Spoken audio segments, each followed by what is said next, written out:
What do you think is the worst Marvel film of all time? When you ask yourself that question, when I ask you that question, probably what pops into your mind are a bunch of the films from the MCU.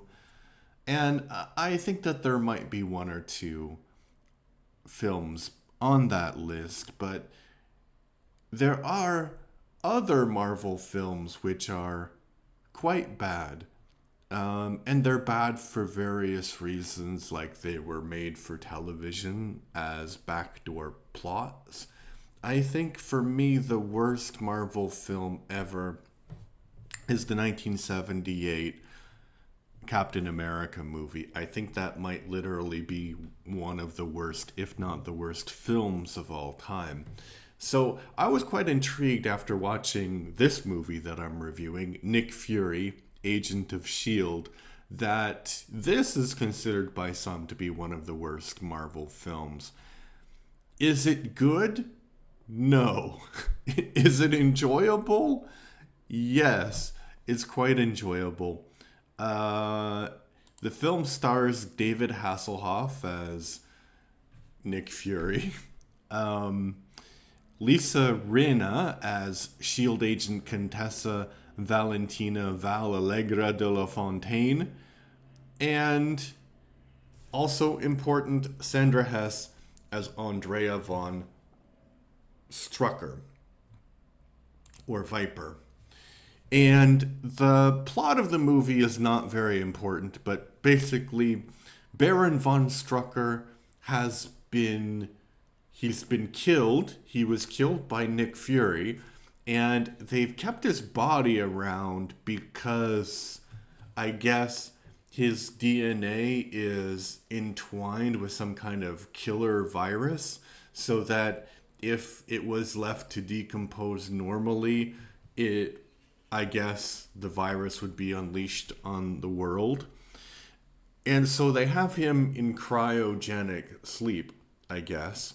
And so the Hydra, they kidnap the body and they prepare an attack, and the whole plot is about S.H.I.E.L.D. trying to withstand this dastardly attack by Hydra. And Nick Fury, he was retired, and then he got brought back because he's the only one who can fight against this scourge of Hydra. And some thoughts. The movie is so ridiculous because it's made for television. It came out in 1998, but I believe they finished production in 1996. And it's really crazy because this movie came out after Men in Black, and Men in Black is a great movie, like full of great special effects and full of great acting and based on a Marvel property. And I know it's kind of not fair to compare a made-for-TV movie with a blockbuster film that probably broke records when it came out. I don't know, but so it's not exactly fair, but I think if you don't have the budget to do the special effects the way that they should, then maybe you shouldn't make the film, you know? And there's some scenes of the helicarrier which are just horrendous. It looks like two trash cans put together. It's the special effects, such as they are, look really, really bad. Although the movie so the special effects are bad, and for the most part the acting is way over the top, in a good way, in a fun way, in a humorous way.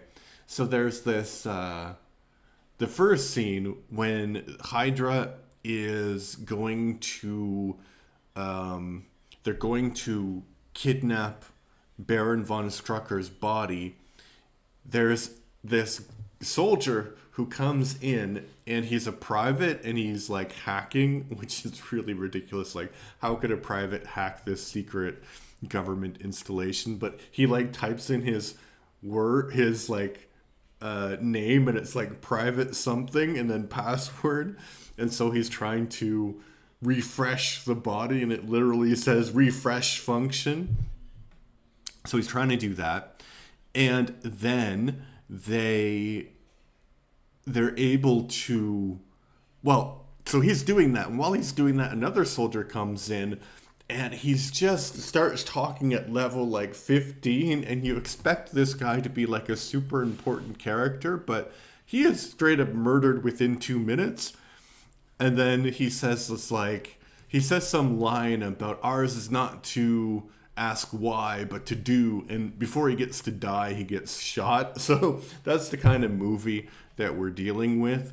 And a lot of the performances are way over the top. And I think that they wanted to make it like that. They wanted it to be a more humorous take on the Nick Fury story, on the Nick Fury character.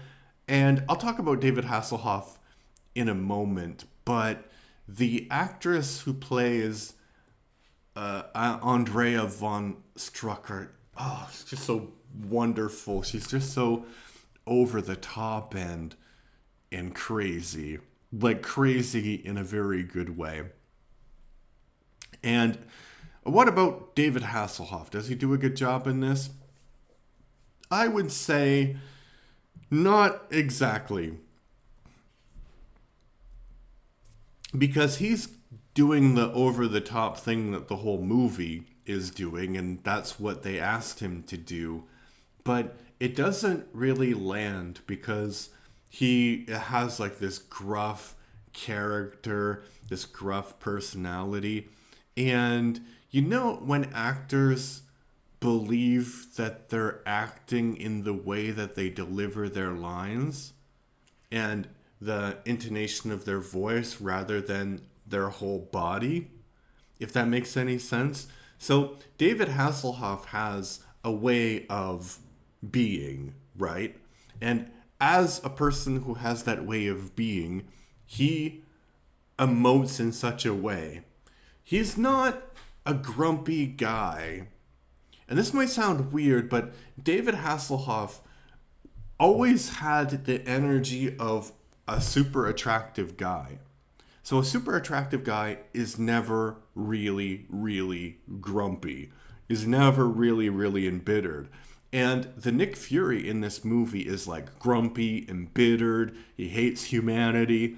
But so David Hasselhoff has like this very thin veneer of that attitude, and the way that he delivers the lines is like that, but his body language is not giving off that. So there's a bit of a disconnect to it. And so his character is not as funny as they thought, the creators, the writers of this project, they thought it would be. The other characters, I mean, the Andrea is great. She's really over the top. And generally the members of Hydra, they do perfectly. They give what is being asked, and it really, really works. But the agents of S.H.I.E.L.D., oh, it's just so bad. So bad. The one with the really long name, like De La Fontaine, when she sees Fury after a while, she says this really, really crazily long, unnatural line. I didn't write it down, but don't worry, you're not missing anything if I forgot it. But it was just so awkward. There's no way that you would see somebody who apparently you had a romantic fling with, and that would be your first line. Your first line would be like, hey. You know, it wouldn't be like, Nick Fury, he's criticizing his underlings again. Something like that. And then they have like another agent of S.H.I.E.L.D., and it's supposed to be like this pretentious, stuck-up British guy who doesn't have any real field experience. And it's just so bad. Like, the movie comes off as being written for 11-year-olds, and I'm not sure that 11-year-olds were really interested in Nick Fury in 1998. And it's really weird that I mean, this time it wasn't Marvel. This was a Fox project, but it's really weird that people kept on making backdoor pilots to Marvel series. I can think of like there was one. The only one that worked was the Incredible Hulk in the 1970s. But during those 1970s, they had Captain America, Doctor Strange. In the 80s, they had Daredevil and Thor. And in the early 90s, they had Generation X. And here they have Nick Fury, Agent of S.H.I.E.L.D. It just doesn't work. Like, I think the modern way of doing it, where you actually have a project and you like do it, is better. But then you have the question of like, quality control and all of that. Is modern Marvel better than the Marvel that came before? And I think that yeah, it is. It's just they tried to do way too much, and they thought that the appetite for Marvel was a lot bigger than it is actually. And then they made the mistake of thinking that everybody would be heavily invested in everything that they did. So then and then they were like, well, why don't people go to the sequel to Captain Marvel? Because the first Marvel was really, really good. But then if you wanted to have an understanding of what's going on in that movie, you had to watch Miss Marvel. You had to, which is a good show, by the way. Like that's the problem. It's like they had all of these interconnecting things that you needed to watch, and I think that's the big problem, because it just caused a lot of fatigue.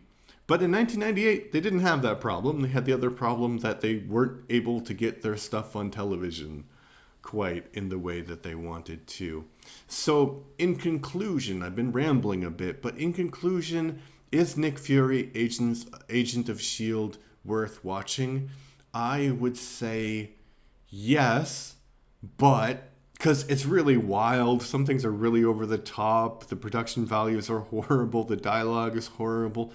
I think it would be really, really fun to watch with your friends and people who enjoy making fun of movies, because this is the perfect movie for it. It's not actually a good movie to watch by yourself, and I don't think it's actually a bad movie.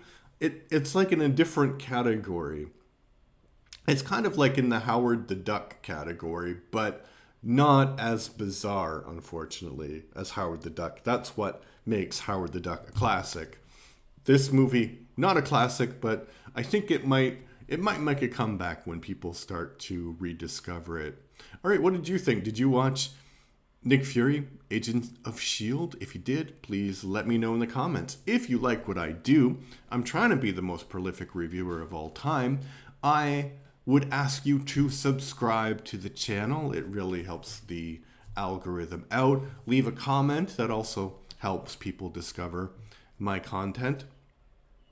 I'm trying to get to 20 subscriptions by the end of June. I know that's a really small amount, but I just rebooted the channel this month, so I think that it's reasonable. It's a reasonable goal. And yeah, thank you for your time. Thank you for being you, and bye-bye.